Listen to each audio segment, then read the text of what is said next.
Muito bem, já estamos de volta para trabalharmos a estrutura do recurso extraordinário, tanto a petição de encaminhamento quanto a petição de razões recursais, ok? No bloco anterior, você colocou lá o item 3, estrutura da peça, e nós subdividimos esse item em dois pontos, né? A petição de encaminhamento ou a peça de interposição e razões recursais, que para seguir aí uma sequência lógica no seu caderno, nós vamos então dividir em 3.1 e 3.2, ok? Sendo o item 3.1 a petição de encaminhamento. O que eu devo, né, constar nessa petição de encaminhamento? Vamos anotar para que a gente não possa esquecer isso aí? Então vejam só, dentro, né, voltando aqui o item 3, a estrutura do recurso extraordinário, nós temos aqui o item 3.1, então, a petição de encaminhamento. Petição de encaminhamento, ok? Bom, nessa petição de encaminhamento, o primeiro ponto é, né, a gente dirigi-la ao tribunal recorrido. Então, ela é dirigida, a petição de encaminhamento, ela é dirigida ao tribunal de origem, ou seja, o tribunal recorrido, ok? Tribunal de origem ou tribunal recorrido. É, portanto, né, o tribunal que proferiu o acórdão, que está sendo atacado, aquele tribunal que proferiu o acórdão. Marquem aí, agora você já vai pegar o seu vadimeco, e o artigo 1029 caput, ele traz isso pra gente. Olha só, o recurso extraordinário serão interpostos perante o presidente ou vice-presidente do tribunal recorrido, em petições distintas, que conterão a petição de encaminhamento e as razões recursais, tá? É dirigido, então, ao presidente ou vice-presidente do tribunal, a depender do que está previsto, né, no regimento interno de cada tribunal. Então, se o enunciado não falar que quem recebe essa petição de encaminhamento é o vice-presidente do tribunal, você endereça ao presidente daquele tribunal, ok? Pode ser o presidente ou ao vice, a depender do que vem disposto, né, na lei de organização judiciária, sobretudo aí nos regimentos internos, tá? Então, anotem aí.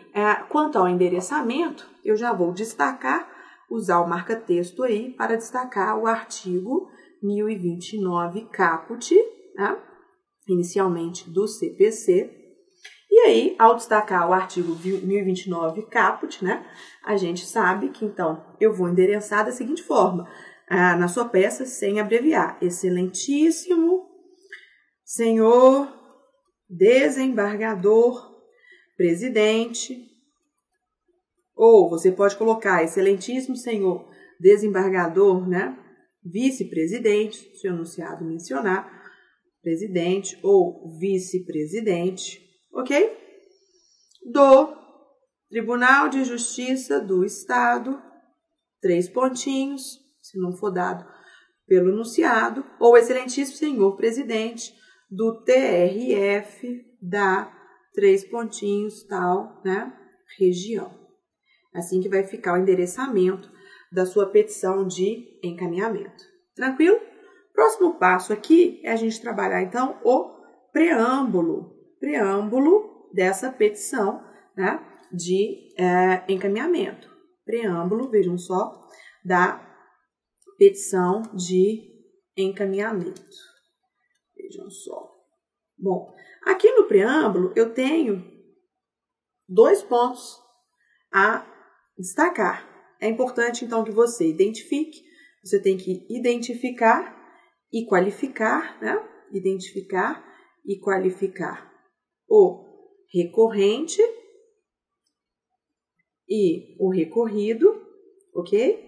Identificar o recorrente e o recorrido, que já, né, você pode até colocar já qualificado nos autos da ação acima identificada, enfim, e vem interpor, né, depois a gente coloca lá, então, ainda no preâmbulo, vem interpor presente recurso extraordinário, sem abreviar. Cuidado com isso aqui, ó, com fundamento. É muito importante que você já fundamente o cabimento do RE, com fundamento no artigo 102, inciso 3º.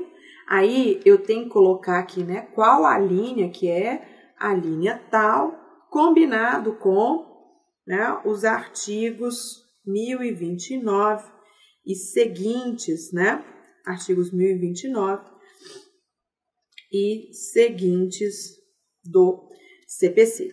Então, parágrafo e seguintes do CPC, ok? Então, vejam só, você vai endereçar ao excelentíssimo senhor presidente do Tribunal de Justiça do Estado, 3 pontinhos, saltar uma linha, aí eu identifico processo, número, já que isso é recurso, 3 pontinhos.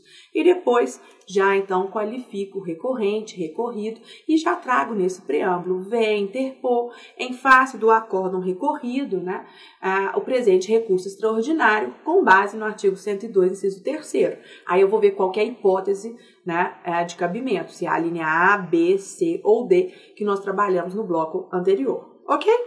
Feito isso, depois que a gente passa, então, pelo endereçamento, identifica o número da ação do processo e ainda, né, aqui o preâmbulo, a gente já passa para a preteca, a famosa preteca, né, a palavrinha mnemônica que a gente usa aqui para não se esquecer dos requisitos dos recursos, né.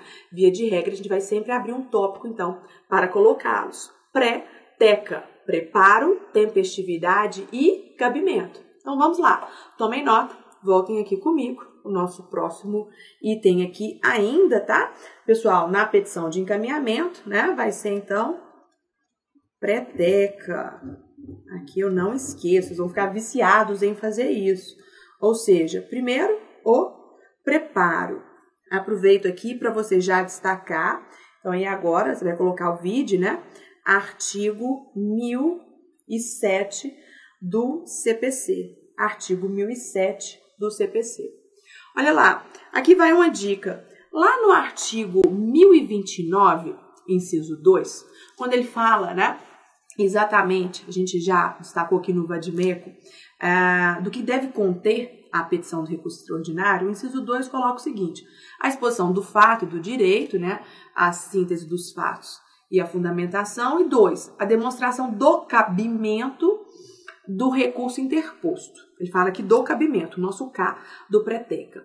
Aí, façam a seguinte remissão. Então, no artigo 1029, inciso 2, coloca vide, artigo 1007 do CPC, artigo 1007, para ele te remeter, então, ao preparo, ok? 1007. Uma primeira anotação. O que eu vou escrever nesse tópico, Rafaela, da minha petição? Bom, aqui, né, você vai colocar que já recolheu as custas, né, conforme aí dispõe. E aí vamos juntos lá o artigo 1007, né, do CPC. Então, olha só, estou lendo aqui no meu VAD. No ato de interposição do recurso, o recorrente comprovará, quando exigido pela legislação pertinente, o respectivo preparo, inclusive o porte de remessa e retorno, né, sob pena de deserção. Então, você já vai colocar, né, que segue acompanhada da petição de encaminhamento do recurso, né, a guia de recolhimento aí do preparo, das custas, né, para o preparo e porte de remessa e retorno dos autos, ok? Nos termos do artigo 1007 do CPC. A gente vai fazer isso juntinhos, mas já fica aí esse registro. Só tomem atenção, tomem nota e prestem atenção, melhor dizendo, que existem algumas ações, né, em que elas são isentas de custas. Então, por exemplo, a ação popular, né, como a própria Constituição Federal prevê, ela é isenta de custas. A habeas data também é uma ação gratuita. Nesses casos, ou eu não falo nada sobre o preparo, geralmente o espelho da prova, a banca, não pontua, ou eu posso ainda colocar, né, deixe de recolher as custas de preparo em razão da isenção constitucional, né, a isenção de custas na ação popular, no habeas data. Você tem essas duas opções. Então, a gente só tem que atentar para a legislação especial, né, ou em alguns casos a isenção ela é constitucional, como na ação popular, no habeas data, em que não haverá preparo. Tranquilo? Próximo tema, preparo. T, tempestividade. Então, vamos lá. C.2, agora a gente coloca aqui C.2, tempestividade. Tempestividade. Agora, pessoal, vocês vão colorir aí para mim, destacar quanto à tempestividade, né? Já deve estar até marcado aí no seu vadimeco, o artigo 1003, parágrafo 5º do CPC, né? Lembrando que aí o prazo recursal, então, o prazo será de 15 dias. 15 dias, ok? Bom, volte lá no seu artigo 1029, inciso 2. Ele vai te lembrar de abrir um tópico para cabimento, para preparo, então você já fez a remissão ao artigo 1007, agora põe vide, artigo 1003, parágrafo 5º, para lembrar de abrir um tópico a tempestividade, tá? Então, no artigo 1029, inciso 2, eu faço uma remissão também ao 1003, parágrafo 5º do CPC. E, por fim, C.3, vamos falar aqui do cabimento. A última hipótese, né? É importante que a gente trate do cabimento. Bom, nessa parte aqui do cabimento, eu vou colocar algo mais ou menos no seguinte sentido, né? Trata-se de acórdão, a gente já sabe, né, que nunca caberá RE contra a sentença, e aí eu conto a historinha dada no enunciado, violou, né, e aí eu tenho, é indispensável a referência, violou o artigo 102, inciso 3º, a linha X, aí eu tenho que identificar, tá? Então, aqui no cabimento, eu vou identificar a hipótese constitucional, artigo 102, inciso 3º, qual a linha, e pegar no meu caso concreto, pincelar lá a situação, né, que se consubstancia, que adequa ali aquele acórdão, dizendo então que aquela decisão do tribunal, né, violou, e aí eu vou ver o que, né, se é a Constituição, se é uma lei federal, dá, né, ali o tratamento adequado ao caso apresentado, a situação fática e a hipótese de cabimento. Beleza? Feito isso, o que mais? A gente já passa aqui, né? É importante estabelecer o contraditório. Aí na sua peça, você pode colocar item D. Você vai requerer a intimação do recorrido, tá? Para que ele possa, então, apresentar as contrarrazões nesse mesmo prazo de 15 dias, conforme dispõe o artigo 1030 caput do CPC. É importante, então, né, que seja estabelecido o contraditório. E, por fim, eu coloco aqui letra E. Vou requerer ainda a admissão. Então, veja, o juízo de admissibilidade, ele é feito pelo tribunal de origem, admissão, tribunal ad quo, e a remessa desse meu recurso extraordinário ao STF, tá? Então, a gente não pode esquecer de pedir a sua admissão e a remessa. E, por fim, né, a gente fecha essa petição de encaminhamento, fechamento, como você já está acostumado. Coloca o local, 3 pontinhos, data, 3 pontinhos, advogado, 3 pontinhos, OAB, ok? 3 pontinhos. Só isso, pessoal. Aí você tem a sua petição de encaminhamento. Na mesma página pautada, você vai saltar ali 2 ou 3 linhas para já iniciar as suas razões recursais, tá? Então, fechado, encerrada aqui a petição de encaminhamento, eu passo a redigir com vocês as razões recursais. Como que fica meu endereçamento? Ora, as razões recursais, por sua vez, elas são direcionadas, endereçadas ao STF. Então, eu já começo ao Supremo Tribunal Federal, ok? Vamos lá. Agora, item 3.2, né? Razões recursais. Como que fica aí o esqueleto da sua peça? Muito bem. Aqui eu vou colocar, né, primeiro o nosso cabeçalho. Que a gente vai colocar no cabeçalho? Bom, ao Supremo Tribunal Federal, ok? Ao Supremo Tribunal Federal.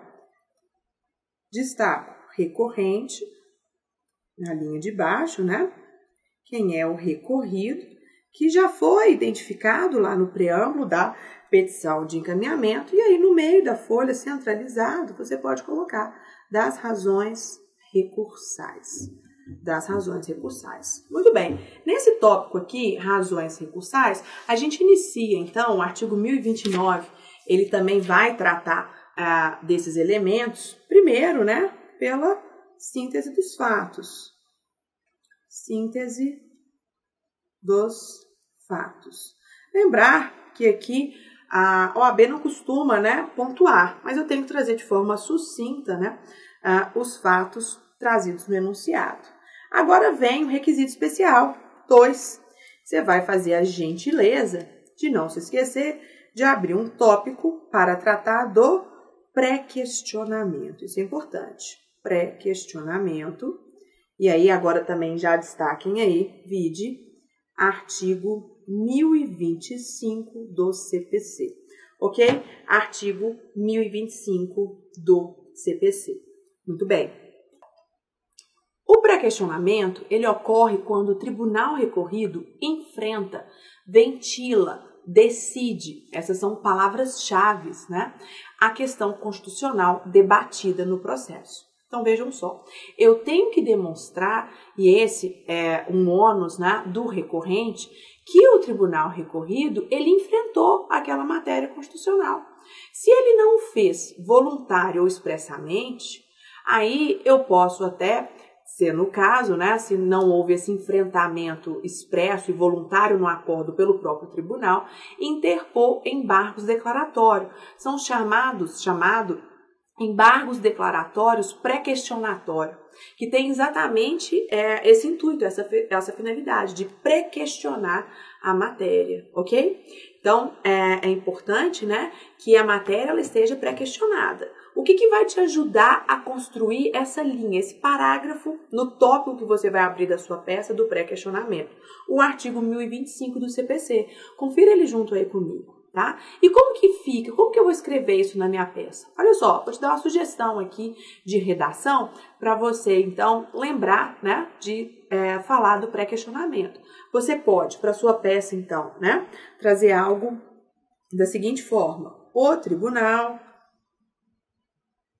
recorrido enfrentou, essa aqui é uma palavra-chave, eu gosto muito dela, né? Ventilou, decidiu a matéria constitucional,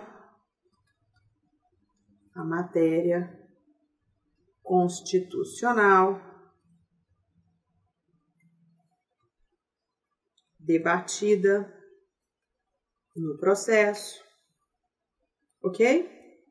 Ou você pode ainda, né, trazer, caso, né, ela não tenha sido enfrentada voluntariamente, essa omissão ela é suprida pelo ED, né, pré-questionatório. Aí você pode colocar lá o seguinte: o tribunal não enfrentou a matéria constitucional,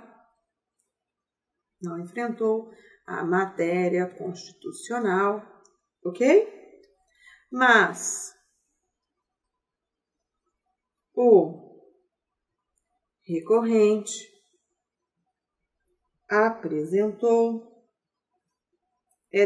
os embargos declaratórios. Aí você traz por extenso, considerando-se assim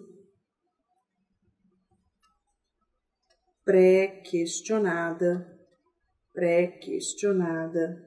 a questão, a matéria, ok? Com a oposição, né? Uma vez que foi necessária, então, a oposição dos embargos, ok? Qual que é o outro requisito específico do RE? Repercussão geral. Então, tomem nota. Tratei de síntese dos fatos, pré-questionamento, e agora eu trago repercussão geral. Importantíssimo que ele venha no seu recurso extraordinário, que certamente ele vai ser pontuado lá no espelho. Então, o próximo item aí, nós vamos colocar aqui, né, o item 3, colocamos até de vermelho, né, para destacar esses requisitos específicos das razões recursais do recurso extraordinário, repercussão geral, ok? E aí agora destaquem para mim, por favor, o artigo 1035 do CPC. Lá no 1035 você pode fazer remissão, né? Ele que vai tratar da repercussão geral, vide artigo 102, parágrafo 3º, ok? Da Constituição Federal. Artigo 102, parágrafo 3º da Constituição Federal. Aqui, né, gente, o recorrente, ele tem que demonstrar a repercussão geral. Ora, mas o que é repercussão geral? Bom, repercussão geral é uma matéria relevante que transcende, extrapola os interesses subjetivos das partes. O STF ele não pode, né, tomar o papel de uma terceira instância, de uma quarta instância, que vai decidir, né, briga de vizinhos. Ele tem uma envergadura constitucional. Então, a demonstração da repercussão geral é para demonstrar a relevância da matéria de direito ali discutida, que então, né, transcende os interesses subjetivos das partes, os interesses ali apenas, né, das partes processuais. Essa relevância ela pode ser jurídica, política, econômica, né, mas vai além, né, daqueles interesses subjetivos. Essa é a repercussão geral. Ela é dada por esse binômio, né, relevante e transcendência. Marinoni fala muito bem disso. A relevância da matéria discutida e a transcendência aos requisitos, né, aos interesses, melhor dizendo, subjetivos das partes, ok? É uma espécie de filtro constitucional, né, para que então o recurso extraordinário ele seja conhecido, né, admitido no STF. É um filtro constitucional. Então, tomem nota, a repercussão geral, você encontra tudo isso aí no artigo 1035 do CPC, ela pode ser assim resumida: a demonstração da repercussão geral. Só para a gente lembrar, ou decorre de uma questão relevante, e essa questão relevante, nos termos do artigo 1035, é uma questão relevante do ponto de vista jurídico, ou questão relevante econômica, ou ainda pode ser social ou política. Aqui é um critério subjetivo, né? São os ministros do Supremo que vão avaliar subjetivamente se está presente, né, a relevância jurídica, econômica, política ou social. Ou a gente tem ainda a repercussão geral presumida, que é trazida aí, pessoal, confiram comigo, no artigo 1035, parágrafo 3º do CPC. Agora, não mais é um critério subjetivo, e sim um critério objetivo. Significa dizer que presume-se a repercussão geral em duas situações. Quando o acórdão recorrido contraria súmula ou jurisprudência dominante do STF, ok?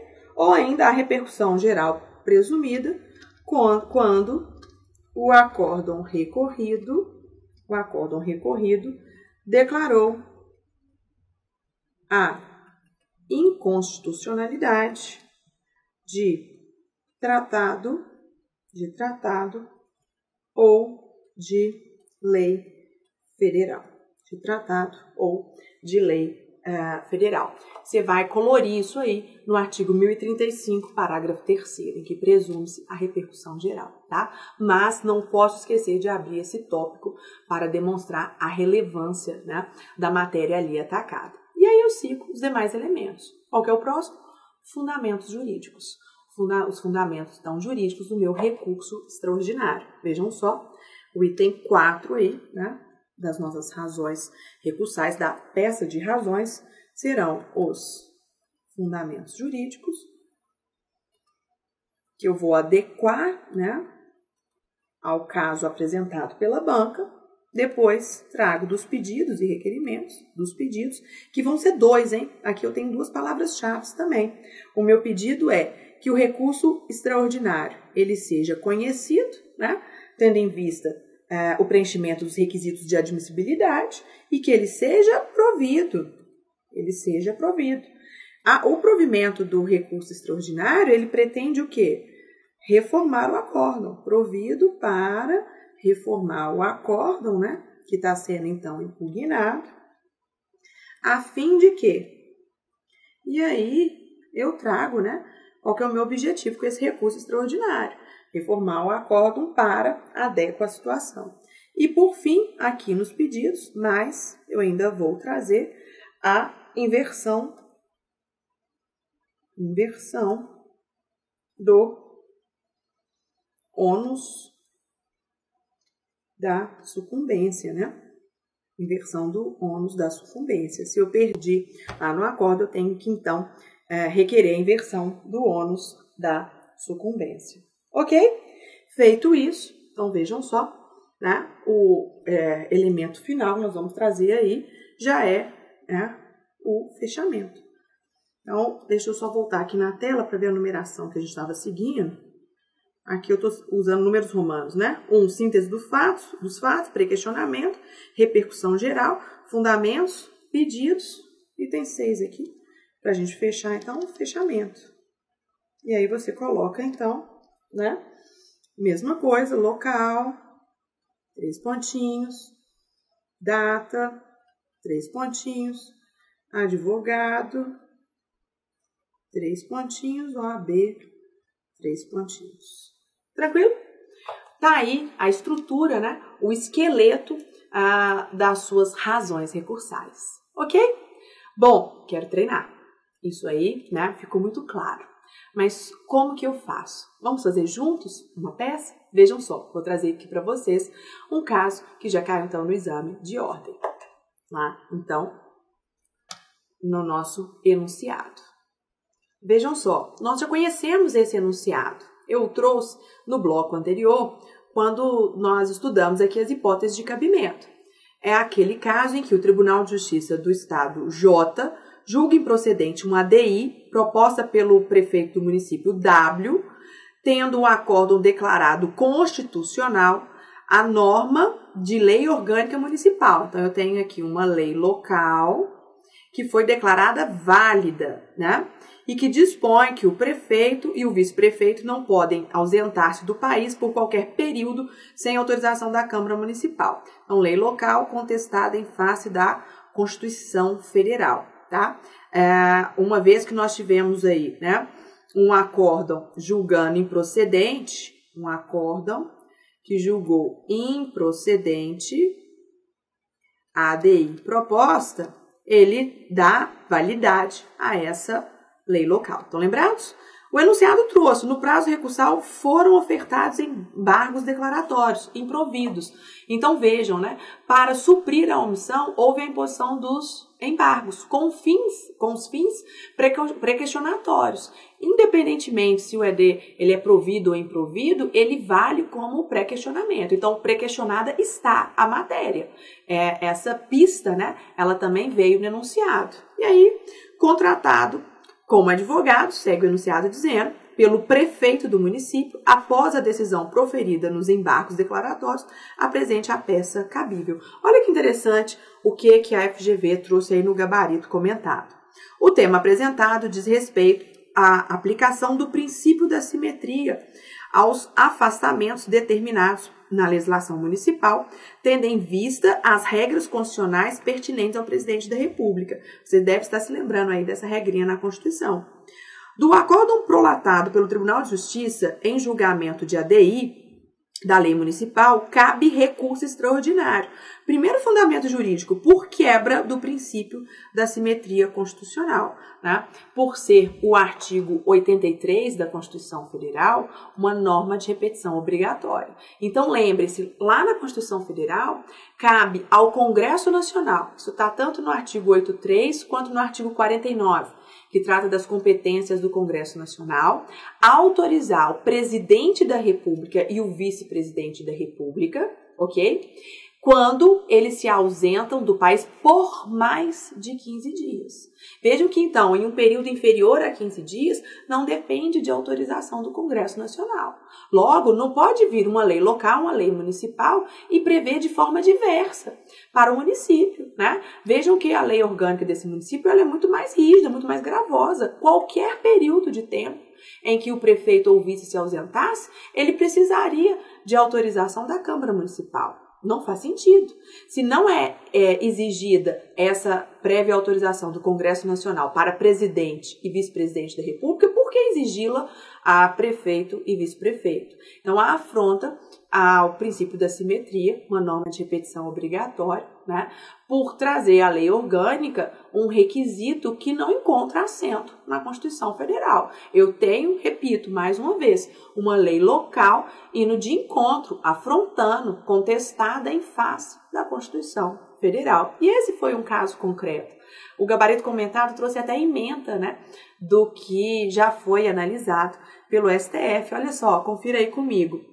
Aplicável ao caso as regras do artigo 29 caput, que trata, né, da competência legislativa do município para de auto-organização e auto-legislação, né, se reger pela sua lei orgânica. Há ainda, né, violação do artigo 49, inciso 3º, porque vejam só, o município ele pode criar a sua própria lei orgânica, claro, mas o artigo 29 caput fala, bom, a lei orgânica, olha aí a parte final do artigo 29 caput, deve atender aos princípios estabelecidos na Constituição Federal. E a Constituição Federal, por sua vez, no artigo 49, inciso 3º, e no artigo 83, aí você poderia citar um ou outro, né?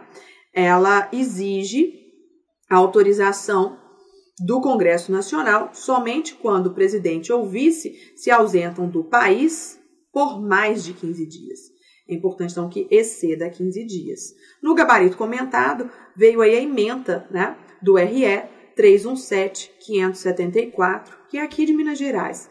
Era a lei orgânica do município de Betim, que trazia um dispositivo semelhante ao caso. Tranquilo? Vejam só, o recurso extraordinário, né, é cabível. Na época desse exame, ainda foi citado aí, né, o CPC de 73, então fazia-se referência ao artigo 541 e 546. Agora a gente sabe que são os artigos 1029 e seguintes, tá? A petição deve ser dirigida ao presidente do Tribunal de Justiça, como nós vimos aqui no 1029 caput, que é quem irá fazer o juízo de admissibilidade, e as razões, por sua vez, como vimos, dirigidas ao STF. Há necessidade de trazer os dois requisitos específicos do RE, quais sejam pré-questionamento e repercussão geral, só isso. E aí a banca, então, apresentou, né, a distribuição de pontos com todos esses elementos que eu apresento aí, então, para vocês, tá? Esses elementos que vieram no gabarito comentado. Bom, com isso aí, para a gente finalizar esse bloco prático, traga aqui uma sugestão, como que ficaria? E aí faça no seu caderno, pode voltar aí na tela, né, para pegar os elementos do enunciado, como que ficaria a nossa peça? Vamos fazer ela completinha, de uma forma bem estruturada e concadeada? Vamos junto. Olha só, trouxe aqui uma sugestão para vocês. Colocaríamos, então, o seguinte: excelentíssimo senhor desembargador presidente do Tribunal de Justiça do Estado J. O enunciado me deu o TJ desse Estado, J, né, o Tribunal Recorrido. Processo número 3 pontinhos. Salta uma linha. Como que fica o meu preâmbulo? Olha lá. O prefeito do município W, já qualificado nos autos da ação direta de inconstitucionalidade supramencionada, aqui você também poderia ter posto, né, ADI número tal, ou processo número tal, ajuizada em face de quem, gente? Da Câmara Municipal, do município W, né, pois foi ela quem editou a lei orgânica do município, ok? Inconformado, demonstro aqui a minha inconformidade com o acórdão de folhas tal, vem interpor recurso extraordinário, trago aqui o nome do recurso e a fundamentação, com fundamento no artigo 102, inciso 3º, a linha C, que é exatamente aquele em que eu tenho, né, lei local contestado em face da Constituição Federal, e nos artigos 1029 seguintes, pelos termos a seguir. Trago, então, nessa petição ainda de encaminhamento, né, o Preteca, não se esqueçam dele, Preteca, que ficaria assim, então abro um tópico do pré-questionamento. A guia de recolhimento das custas de preparo e porte de remessa e retorno dos autos acompanha o presente recurso nos termos do artigo 1007, ok? Que você já tem destacado aí no seu vadimédico. Tempestividade. Vou, em uma frase, em um parágrafo, colocar: o presente recurso é tempestivo, tendo em vista que foi interposto no prazo de 15 dias, conforme dispõe o artigo 1003, parágrafo 5º do CPC. Lembrando, né, então, mais um item aí, que lá no seu artigo 1029, inciso 2 do CPC, você já fez, né, a remissão ao artigo 1007 e ao 1003, parágrafo 5º. E o 1029, inciso 2, vai tratar do cabimento. Como que ficaria o cabimento aqui? Eu colocaria algo mais ou menos nesse sentido. Nos termos do artigo 102, inciso 3º, a linha C da Constituição Federal, compete ao STF julgar, mediante recurso extraordinário, as causas decididas em última ou única instância, quando a decisão recorrida julgar válida lei local contestada em face da Constituição Federal. Então, vejam só, eu trouxe aqui a hipótese de cabimento. Agora, eu tenho que trazer, né, a situação do enunciado para dentro da linha C. Ou seja, aqui é uma situação de chave-fechadura. Eu trago, então, trata-se de um acórdão X, né, que viola o artigo X da Constituição. É importante que, né, eles se casem.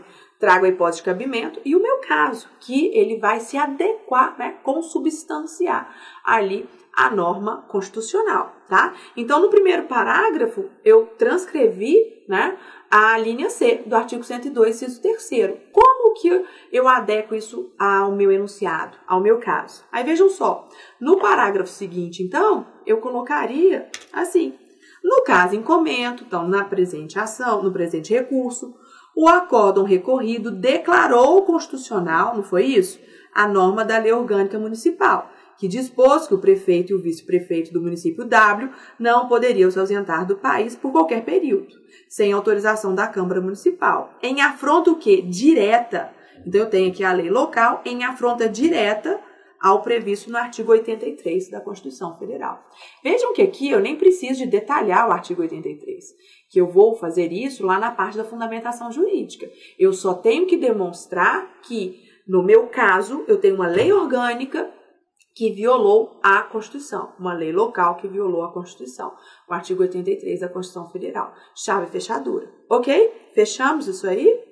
Depois do Preteca, o que nós temos? Intimação do recorrido para apresentar as contrarrazões e o nosso fechamento. Então, ficaria da seguinte forma: isto posto, requer a intimação do recorrido para, querendo, apresentar as contrarrazões ao recurso extraordinário e, por fim, minhas duas palavrinhas mágicas aqui, requer que sejam as razões recursais, né, que é a petição que vem distinta logo depois, admitidas e remetidas ao Supremo Tribunal Federal. Então, é o Tribunal de Justiça do Estado J, que vai fazer o juízo de admissibilidade e remeter o meu RE ao Supremo Tribunal Federal. Trago aí o fechamento. Ok? Facinho, né? Quando a gente já tem essa estrutura no caderno. Passemos para as razões recursais. Aí eu salto umas 2 linhas e já começo a petição de razões. Vejam só. Coloco lá, ao Supremo Tribunal Federal. Quem é o recorrente, pessoal? Prefeito do município W. E o recorrido à Câmara Municipal, concordam? Do município W, que elaborou, então, a lei orgânica. Muito bem. Razões recursais, vou trazer síntese dos fatos, resumir aí o enunciado. Logo depois, pré-questionamento. Então, ficaria algo assim. O tribunal recorrido, volta aí no seu caderno, você já anotou, né, essa redação, enfrentou a matéria constitucional debatida no processo, uma vez que na origem a ação pugnava a inconstitucionalidade da norma da lei orgânica. Então, se o acórdão discutia, né, sobre a inconstitucionalidade da lei, ele já discutiu, ele já ventilou a matéria constitucional aqui debatida, né, a inconstitucionalidade daquela lei orgânica, preenchendo assim o requisito do pré-questionamento previsto no artigo 1025 do CPC. Trago na sequência o requisito repercussão geral. A matéria possui repercussão geral, vez que o tema é passível de ser espraiado por todas as leis orgânicas. Então, ele pode se espalhar por todas as leis orgânicas. É um tema relevante, né? Ele extrapola os interesses subjetivos das partes. Então, há aqui a relevância, né? Há, portanto, questão relevante que transcende os interesses subjetivos das partes, ok? Demonstrando-se assim satisfeito o requisito da repercussão geral previsto no artigo 102, parágrafo 3º e no 1035 do CPC. Bom, sigo trazendo os fundamentos jurídicos, né? O gabarito comentado pontuou o candidato, o examinando, que tratou aqui do princípio da simetria e a norma de observância obrigatória, o artigo 29 caput da Constituição Federal, que determina que a lei orgânica dos municípios obedeça os princípios estabelecidos na Constituição Federal e nas respectivas constituições estaduais, e ainda os artigos 49, inciso 3º, competência do Congresso Nacional, autorizar a saída do presidente da República, né, a sua ausência por mais de 15 dias, ou o artigo 83, que vai estar lá no capítulo do Poder Executivo, tá? Todos eles aí do texto constitucional, da Constituição Federal. Esses artigos que são, né, normas de observância obrigatória. Belezinha? Pedidos. Por todo o exposto, requer. O que nós vimos aqui? Nos pedidos eu tenho que requerer que seja conhecido, aqui ficou errado, conhecido o recurso extraordinário, tendo em vista terem sido preenchidos os requisitos de admissibilidade, então eu peço que ele seja conhecido, e seja provido o presente recurso para reformar o acórdão recorrido, e com a reforma do acórdão, o que a gente vai ter? E seja declarada a inconstitucionalidade da lei orgânica impugnada. Por fim, vou requerer a inversão das custas e honorários sucumbenciais. Ok? Fechamento, local, data, advogado, OAB. Está prontinha a sua peça de recurso extraordinário. Tranquilo, né, pessoal? Vai seguro para sua prova, que não tem mistério. Tá tudo marcadinho aí no seu Vadimeco. E aí, deixo o convite para agora você fazer sozinho a sua... deixa eu passar aqui. Voltou. O seu recurso extraordinário. Então, hora de treinar. Pegue a sua apostila aí de treinos e faça agora, nesses moldes, a sua própria peça de recurso extraordinário. Um abraço, até a nossa próxima aula.